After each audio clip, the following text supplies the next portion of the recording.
misalkan di sini OKP di Pandeglang ada 40 katakan, semuanya narasi publiknya dikatakan bahwa saya menolak dengan kajian saya sendiri. Lalu kemudian OKP lain juga menolak dengan kajian saya sendiri, ataupun menerima. Tapi kami pertanyakan, menerimanya melalui kajian apa? Kajian perut apa kajian otak?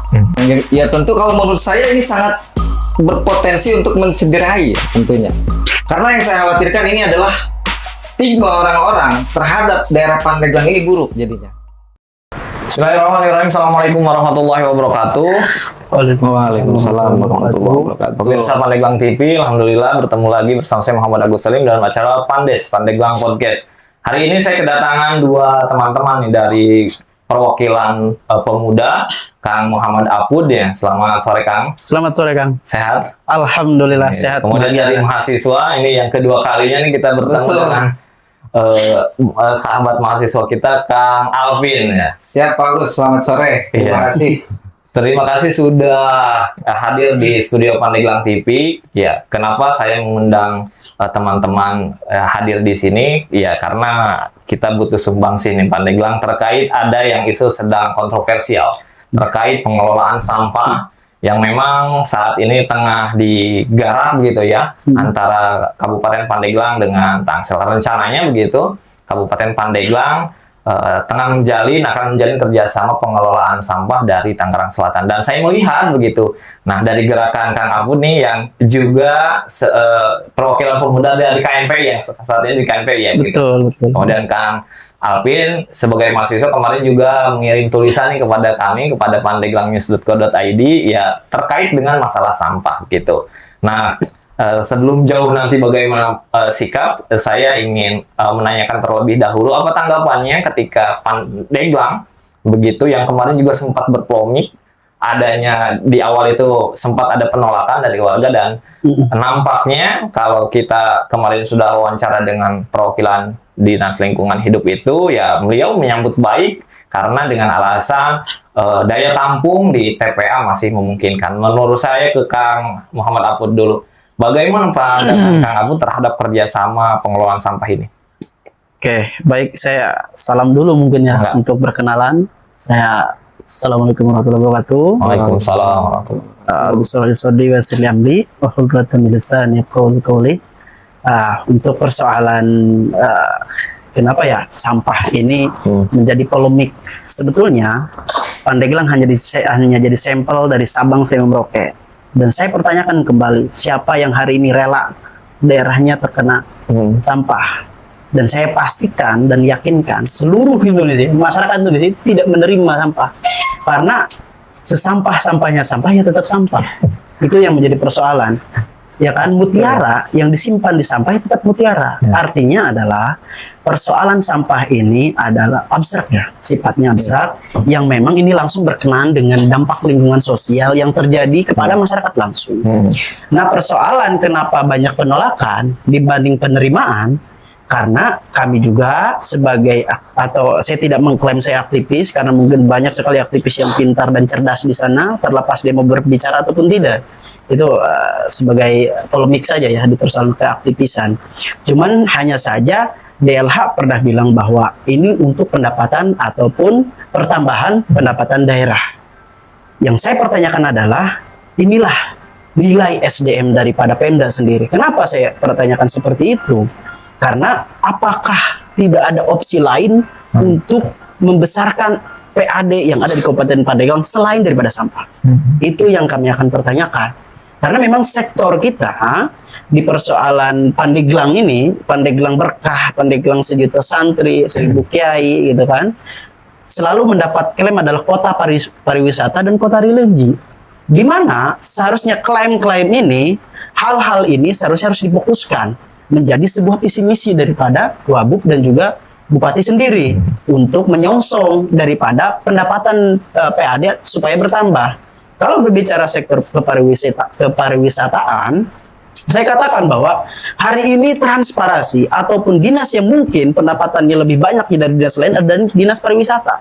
Saya pertanyakan kembali, berapa transparansi kepada publik pendapatan daerah dari pariwisata itu, misalkan ke Pandeglang News, berapa sih sebetulnya pendapatan dari pariwisata? sehingga sektornya nanti pendapatan itu dikemanakan saja. Sampai hari ini tidak ada. Saya nyatakan begitu menurut asas praduga tak bersalah. Saya tidak mengklaim itu. Ya kan? Takut mungkin by name by address dari DLHK juga ada atau dinas pariwisata juga ada bahwa sektornya dikesinikan. Nah, kembali ke konteks sampah tadi, kita sebetulnya objektif saja dalam mempersoalkan ini. Ya, kita sepakat bahwa pemerintah Kabupaten Pandeglang siap untuk menambahkan PAD Kabupaten Pandeglang, tapi tidak mencederai daripada moral call Kabupaten Pandeglang sendiri. Kenapa? Karena hari ini kabupaten kota yang ada di Provinsi Banten, pertanyaannya adalah kenapa Pandeglang yang siap menerima gitu loh, bukan Pandeglang yang menyetor ke kabupaten lain. Ini berbicara marwah, ini berbicara moral kabupaten, bahwa moral kabupaten secara disadari ataupun tidak oleh bupati dan juga wakil bupati, ini adalah moral kita, langsung ataupun tidak. Artinya Anda menilai masih ada opsi lain untuk meningkatkan PAD di sana. Betul, karena moral marwah dari Pandeglang sendiri tercederai, cuman tidak dirasa karena fokusnya adalah kepada persoalan fulus. Ada fulus mulus. Persoalan siapa nggak jadi soal bagi mereka.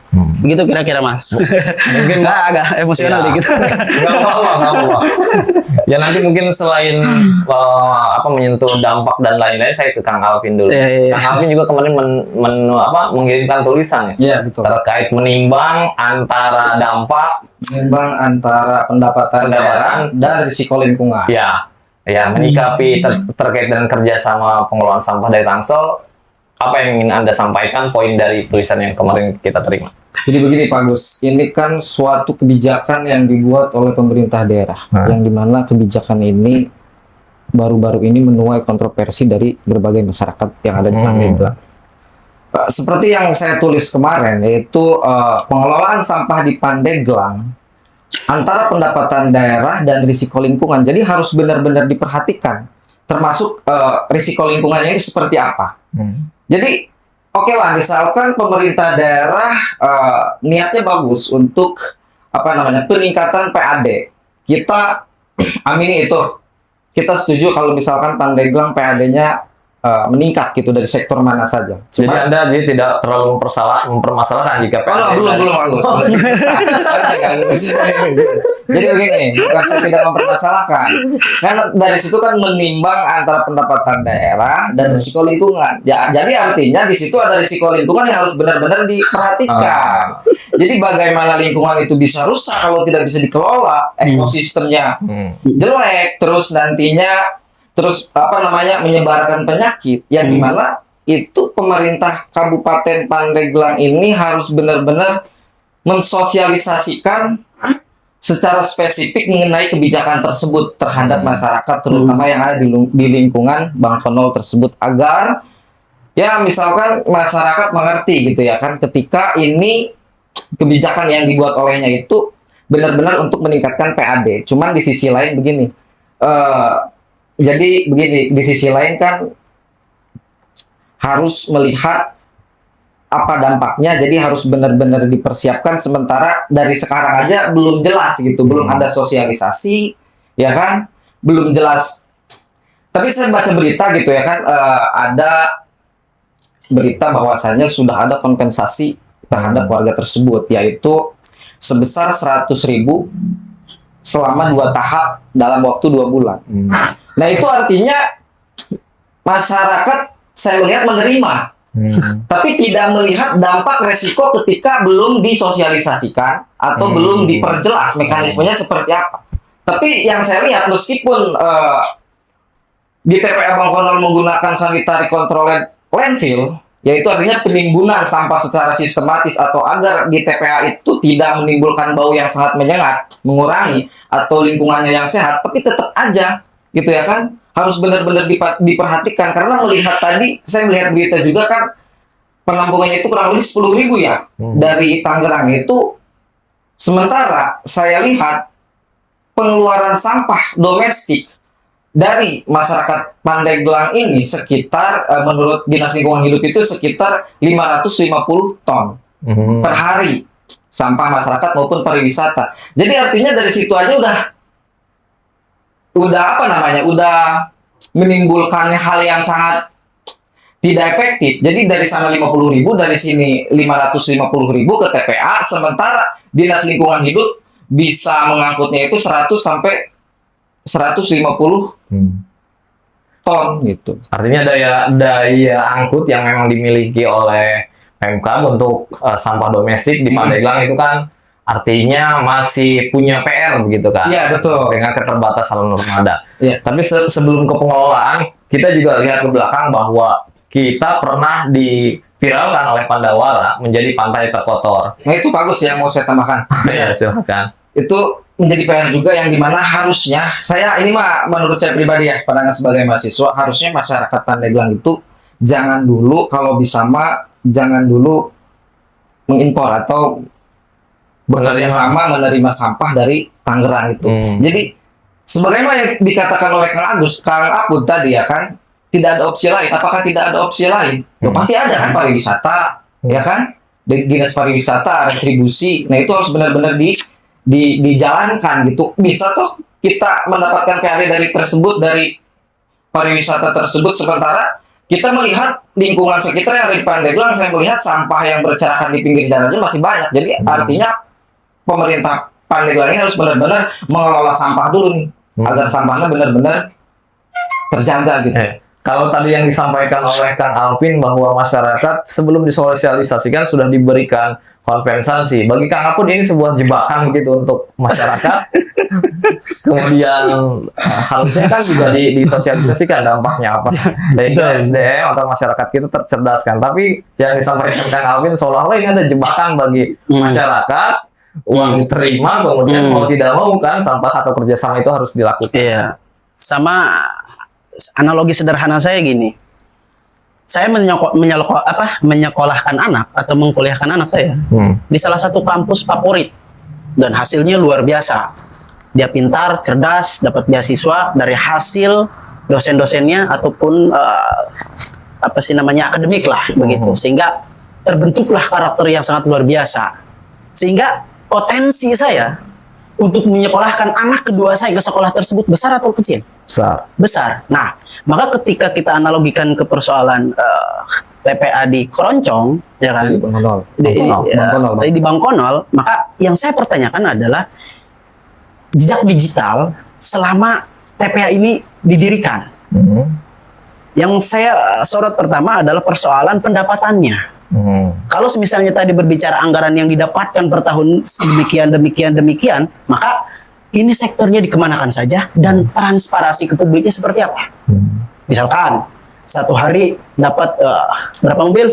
100 berapa? 1000 ton gitu. 1000 ton dari variasi ya berapa mobilnya kan begitu kan. 1000 ton kan. Estimasi katanya pendapatan bisa 10 miliar lebih per tahun. Per tahun 10 miliar lebih per tahun. Nah, maka kalau semisal itu kan sudah ada transparansinya. Kalau 10 miliar, maka yang saya pertanyakan adalah uang itu masuk ke PADA kan? Betul. Nah, sektornya dikemanakan saja. Lalu kemudian yang saya tanyakan adalah dampak ini masyarakat yang kalau di Lebak nih Mas, di Lebak atau di daerah Serang itu ada namanya Forum CSR.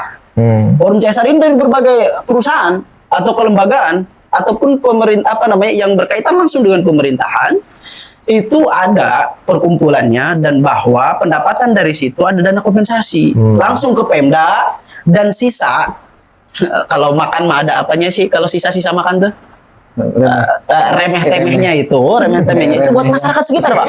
Tapi kan bukan uang yang kecil. Contoh kata, misalkan 1 M, ya kan 2,5%-nya berapa? 200 juta ke Pemda misalkan. Nah, dari situ 50% seperapat dari 200 juta itu berapa? 50 juta itu buat desa sama kecamatan tuh. Itu udah include itu, entah itu per tahun atau per bulan, sesuai dengan pendapatan yang ada. Maka saya katakan bahwa ini berbicara jejak digital. Maksud saya adalah tolong benahi dulu yang ada gitu loh. Betul. Kalau kampusnya udah bagus, katakan saya udah bagus, ya memang kita sudah percaya bahwa ya nggak apa-apa mau mengambil dari siswa saya, misalkan anak saya mau disekolahkan di situ karena saya sudah percaya. Secara tadi analogi ya, maka jangan dulu ditambahkan polemiknya, tapi kasih dulu solusi yang sudah ada. Nah, persoalan kembali ke PAD ya. Saya kembalikan ke persoalan kreativitas dalam memimpin itu juga kami pertanyakan itu gitu loh. Ini kan monoton dari kepemimpinan selanjutnya, kepemimpinan sekarang sama saja. Dan saya kritik ke persoalan personality bahwa yang hari ini timbul itu malah wabubnya gitu loh. Bukan bupatinya. Bupati kemana? Justru kalau zaman Jokowi Maruf Amin, misalkan waktu itu, justru yang lebih diam itu banyak diam Maruf Aminnya gitu kan, bukan Jokowinya. Artinya ketika ke Pemda, justru yang harus banyak berbicara adalah kepala daerahnya gitu loh. Jangan berani ketika hanya masa kampanye ingin dipilih saja. Tapi sampai sekarang juga tolong muncul ke permukaan begini solusinya Pak. Ini dampak lingkungannya. Dan saya itu soroti di persoalan sosialisasi AMDAL. Itu sosialisasi AMDAL sampai hari ini saya belum lihat di mana tempatnya, kapan acaranya, siapa di situ yang hadirnya, dan peran siapa saja. Ya, misalkan yang berperan di situ tolong hadirkan. Sama konsultannya siapa. Gitu kan, sebagai penganalisa daripada hadirnya sebuah proyek. Itu kan harus ada konsultan. Nggak boleh asal-asalan, harus ada konsultan. Saya kemarin di Cikulun Cilales itu Mas mau ada TPST. Ini TPST bukan TPA. TPST itu tempat pembuangan sampah terpadu. Artinya ada pengelolaan. Si sampah, entah organik maupun tidak, itu mau dikelola. Mau jadi biogas hasilnya. Artinya kan dampak baunya tidak terlalu besar. Mungkin. Karena luasnya ini 150 hektar. Ini proyek provinsi nih. Kemarin saya mengawal itu 3,5 bulan. Kalau nggak salah ya. Dari bulan Oktober, November, Desember sampai ke bulan Januari, Bang. Kita mengadakan di rapat di DPR kabupaten membawa 700 masa. Lalu kemudian di DPR provinsi membawa 600 masa. Lalu kemudian istighosah sampai masyarakat di situ memang pro semua. Kontra semua ke kita, ke pemerintahan bahwa menolak betul. Sampai di istighosah jangan nggak percaya Mas, di sesuai database karena kehadirannya kita tulis itu sampai 2.000 lebih. Masyarakat yang memang menolak. Padahal cuma TPST, bukan TPA-TPA aja nih. Nah makanya saya menghimbau kepada masyarakat Koroncong, Mas, tolong lihat sebagai studi banding gitu loh. Masyarakat yang ada di sana saja, padahal TPST pengelolaannya juga cukup baik karena mereka mengklaim ada namanya di Tasikmalaya, itu TPST. Bagus, pendapatannya luar biasa sehingga menjadi contoh di seluruh Indonesia. Mereka juga menjadi contoh. Cuman ada semacam alat dari Jepang itu untuk pengelolaannya, tapi ternyata butuh 15 tahun. Tasikmalaya, ya kan, daerah TPST itu untuk menjadi pendapatan daerah yang memang signifikan dan tidak berbau. Gitu loh, butuh 15. Artinya selama selama sampah itu ada, TPST itu ada sampai 14 tahun, berarti sama baunya, hampir sama kayak TPS seperti biasa. Nah, makanya kami bukan hanya kritis di persoalan ini. Kami meminta kepada Pemda, winning solution kami kepada Pemda adalah pariwisatanya. Tolong, entah itu mau pariwisata halal, ya semuanya halal lah. Kalau kita mengklaim bahwa kita adalah kota santri dan kota kiai, jangan hanya klaim saja, tapi ya pariwisata halal misalkan, atau edukasi yang lain misalkan, sektor-sektor investasi. Bahkan, tolong bikin semacam dialog publik, Mas. Sebetulnya gampang sih kalau pemuda, menurut saya pribadi ya. Gampang ketika pemuda diajak, tolong libatkan gitu, pemuda. Karena jangan sampai pemuda ini hanya jadi agent of change gitu loh. Hanya jadi kritik autokritik saja. Tapi kami punya tagline di KNPI, Mas, namanya investor of change. Di mana pemuda, ya kan, atau generasi emas, atau nggak tahu generasi cemas atau emas ini, soalnya secara prakteknya nggak menuju generasi emas gitu loh. Kayak kita punya investor of change, di mana investor of change ini adalah kita sebagai pemuda, generasi emas, kaum milenial, adalah pelaku dari perubahan tersebut. Contoh, kita jangan antipati. Jangan antipati ya. Atau ada bahasa, itu sudah hal yang lumrah gitu. Itu kata-kata orang negara Monaco di daerah sana itu, Mas. Itu ada bahasa begitu di negara Monaco atau di takut sih. Tidak takut. Ini ada, saya disclaimer saja di Konoha ada pejabat mengatakan bahwa jangan antipati ataupun sudah menjadi hal yang lumrah. Itu ada di negara Monaco. Benderanya sama, merah putih di sana. Ini saya ngasih contoh. Artinya berarti Kang Apud menilai bahwa Pandeglang ini secara pengelolaan belum siap. Secara pengelolaan belum siap, gitu. Karena apa? Karena kita melihat jejak digital. Tadi contohnya adalah analogi saya kepada anak saya yang di sekolahan di salah satu universitas. Kalau misalnya anak saya, waduh malah dirinya gitu kan, potensi saya untuk menyekolahkan ke sekolah lain ya besar. Tapi kalau sekarang dilihat juga masyarakat, karena tadi sudah ada kompensasi, saya lihat terbaru update-nya, dan akhirnya mereka menyetujui gitu ya. Akhirnya kan mungkin ya, apakah Kang Alvin menilai ini adalah keterpaksaan gitu, karena sudah ada kompensasi, jadi masyarakat mendukung, cuman menyayangkan bahwa tadi itu minimnya sosialisasi begitu. Gitu. Kalau sebagai mahasiswa, silakan. Kalau sebagai mahasiswa sebetulnya ini etis nggak sih begitu tuh tadi kata Kang Apud, harusnya memang di awal disosialisasikan dulu. Kalau dari tadi Kang Alvin menimbang dampak resiko dan lain-lain, pandangan Kang Alvin gimana? Nah, itu pertanyaan ya, bagus juga. Saya jawab. Jadi gini Kak Agus, tidak menutupi ya, masyarakat kalau sudah melihat uang ya gimana gitu, terbiur tanpa melihat kedepannya seperti apa, ya kan? Jadi kebanyakan ya. Jadi ini asas praduga apa klaim ini? Asas praduga, asas praduga dan faktual. Nggak, tahu faktual di lapangan begitu takutnya gitu. Ada gitu. Nah itu kan benar-benar masyarakat ini harus mempunyai pemikiran kedepannya seperti apa. Sementara sosialisasi belum ada, ketika anggaran kompensasi sudah diberikan, lah itu artinya tidak melihat ke depannya nanti seperti apa dong. Ya kan? Jadi bisa jadi ada keterpaksaan karena kebutuhan, ya kan? Terus ya mau nggak mau akhirnya diambil. Tapi kalau menurut saya pribadi, saya menolak gitu. Kalau begini, kalau alasannya tadi kalau kompensasi memang sudah diberikan. Tapi kalau alasan dari Pemda bahwa kenapa kerjasama ini bisa dilakukan karena daya tampung masih memenuhi, Kata DLHK. Jadi apakah ini bisa jadikan alasan gitu? Bisa saja dijadikan alasan, tapi penampungan saja tidak cukup. Harus ada regulasi yang ketat dari pemerintah daerah, entah itu dari MOU, memorandumnya harus jelas gitu ya kan. Terus kompensasinya, keterlibatan publik nih yang harus benar-benar keterlibatan publik nih harus benar-benar ada gitu ya kan. Nah, terus setelah keterlibatan publik juga kan ada yang namanya tuh kontrol sosial gitu dari masyarakat.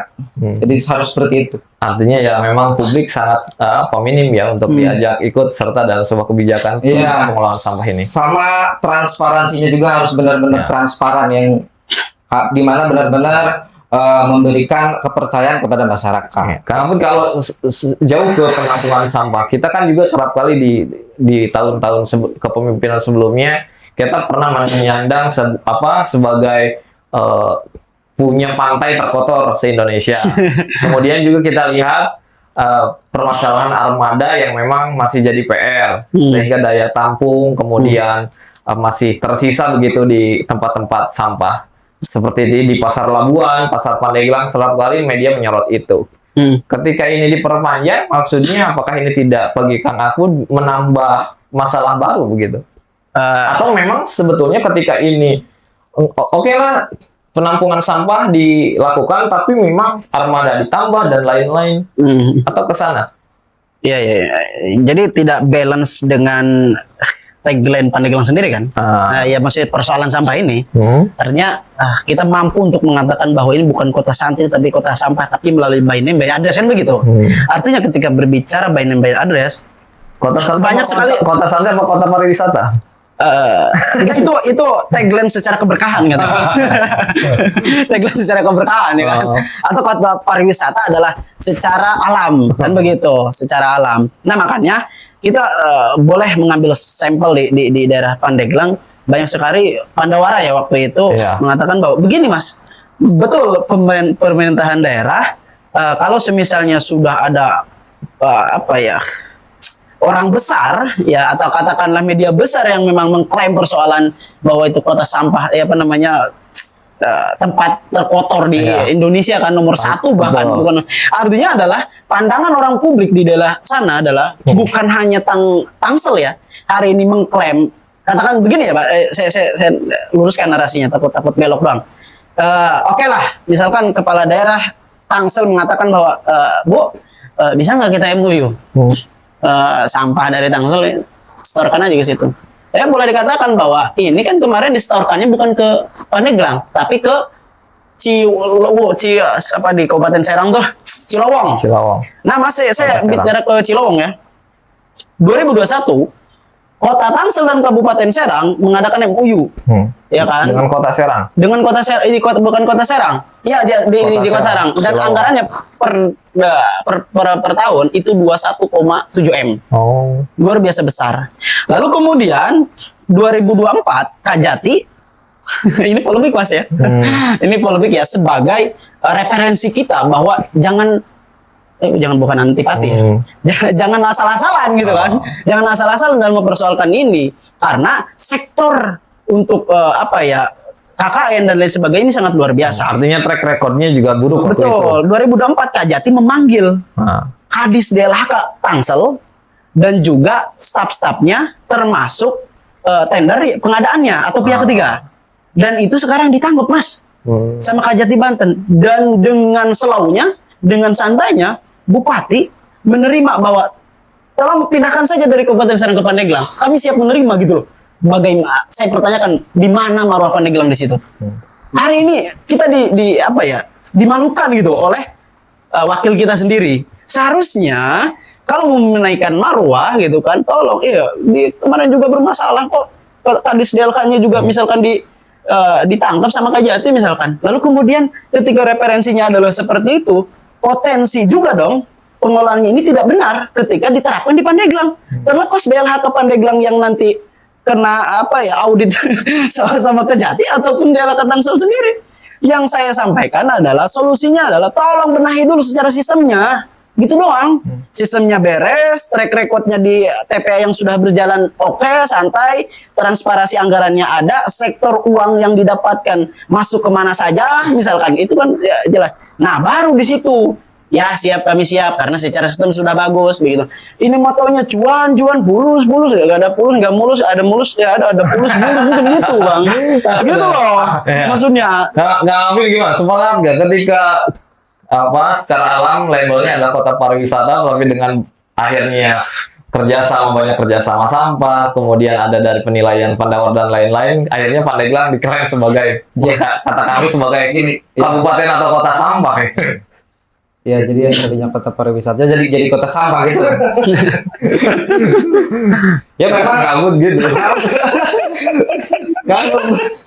Jadi bagaimana akankah ini mencederai ikon yang ada di Pandeglang? Ya tentu kalau menurut saya ini sangat berpotensi untuk mencederai ya tentunya. Karena yang saya khawatirkan ini adalah stigma orang-orang terhadap daerah Pandeglang ini buruk jadinya. Yang dimana sebagai tadi ikon atau tagline-nya Pandeglang sebagai dikenal dengan kota pariwisata yang sekarang sebagai kota sampah. Nah itu tentu ini menyangkut marwah Pandeglang yang dimana harus benar-benar dikelola atau kalau bisa kalau saya justru jujur menolak gitu dengan adanya penampungan sampah ini, menolak gitu. Meskipun potensi PAD-nya besar. Ya karena belum tentu juga karena belum jelas kan ininya kan. Maksudnya regulasinya belum ada, terus sosialisasi atau klarifikasi pernyataan ke media dari Pemkabnya belum ada gitu ya kan. Tapi kalau memang mau dipaksakan saja, ya oke lah. Tapi dalam jangka pendek aja, jangan dalam jangka panjang gitu. Gitu. Nah kalau ini kan sebetulnya kan kerjasama dengan Tangsel ini belum fix, belum final gitu, belum ada MOU sebetulnya. Jadi ini baru sebatas kemarin itu kita tanya ke DLH baru sebatas ada surat dari wali kota Tangsel yang memang mengirimkan terkait penawaran kerjasama. Tapi berkaitan dengan itu bagi Kang Alvin dengan Kang Apud, mampu tidak sih sebetulnya ketika memang kerjasama ini dilakukan, Pemkab ini meminimalisir begitu dampak dari masalah sampah ini? Saya ke Kang Apud dulu. Sebelum mampu atau tidak ya, ini nggak tahu ini pertanyaannya luar biasa ini. Pertanyaan yang akademis, gitu kan, katakanlah begitu. Maka saya nyatakan bahwa tahun 2024 juga bang, dari kawan-kawan PMI itu sudah mendemo berjilid-jilid. Kalau nggak salah yang saya ingat tuh 4 kali itu menolak sampah dari Tangsel gitu loh. Nah sampai memang terlepas itu ya, saya juga tidak terlalu mengikuti lagi apakah memang tetap ke Tangsel ini tetap diterima ya kalau misalnya hari ini hangat lagi, berarti dulu alhamdulillah kawan-kawan pergerakan mampu untuk menolak secara akademis, ya kan, secara isi otaknya, secara kajiannya luar biasa itu. Nah, maka saya katakan tahun 2025 ini ada lagi nih, Tangsel lagi yang jadi sampel. Maka waktu itu mungkin kita kota santri dan kota kiai, mungkin para kiai dan para santri mendoakan kepada para mahasiswa. Ini para mahasiswa supaya tahu gitu kan, supaya kajiannya matang, otaknya cerdas untuk mengkaji itu. Maka hasil daripada doa dan kiai dan santri, terciptalah Tangsel itu. Mungkin ditolak karena memang 2004 tidak direalisasikan kan. Nah, sehingga mungkin hari ini banyak apa ya? Saya katakan oknum lah, oknum pejabat mungkin ataupun yang mendekati, karena masa kampanye itu biasanya mendekati daripada sektor-sektor lumbung suara dari apa ya, tokoh gitu. Kita tokohnya siapa hari ini? Nggak ada agama lain selain Islam mungkin di Pandeglang kan begitu.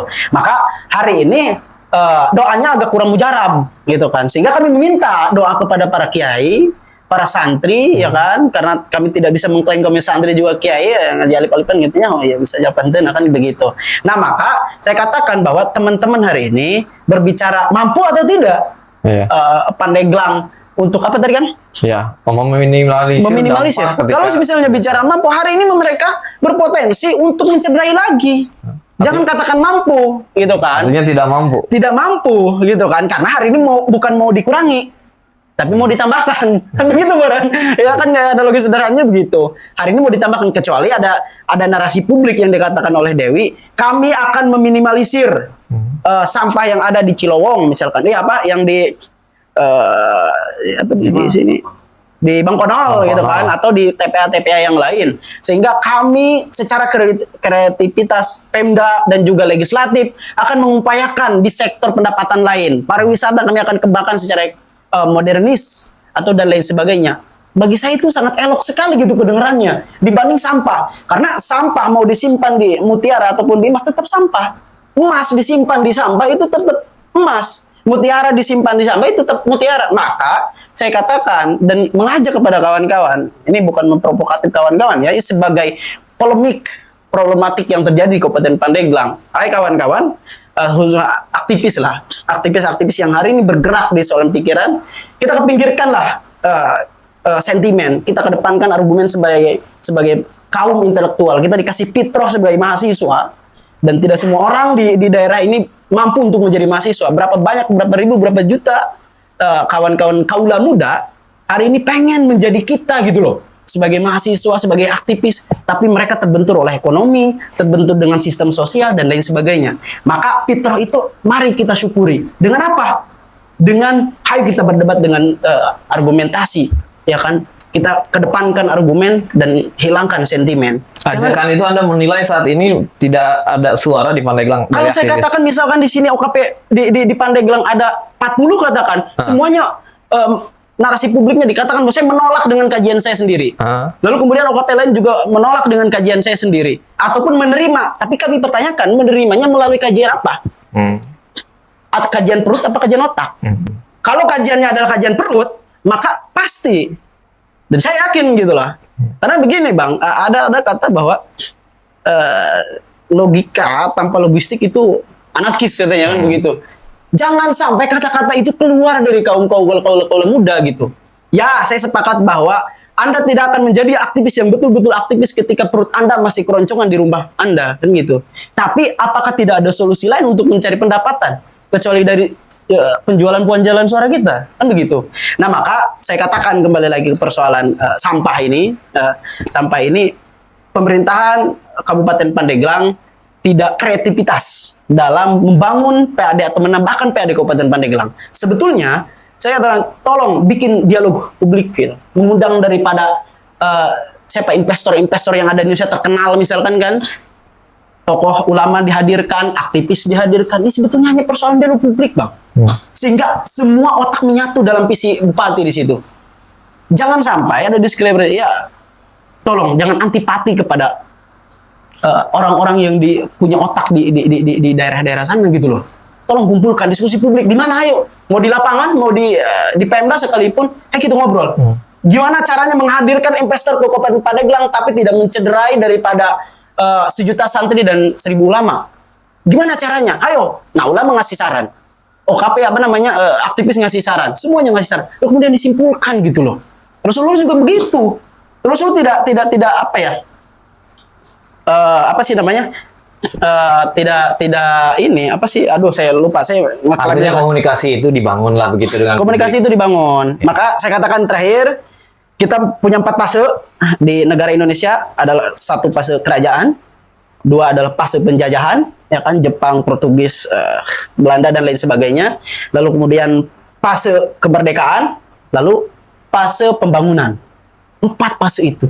Yang saya pertanyakan adalah Pandeglang nih, dari 4 fase itu seharusnya kita ada di fase yang terakhir, pembangunan. Sepakat ataupun tidak, pasti ataupun enggak, ya kita harus sepakat itu gitu kan, pembangunan. Tapi 3 ke belakang ini, kerajaan, kerajaan ya, penjajahan, kemerdekaan itu belum ada.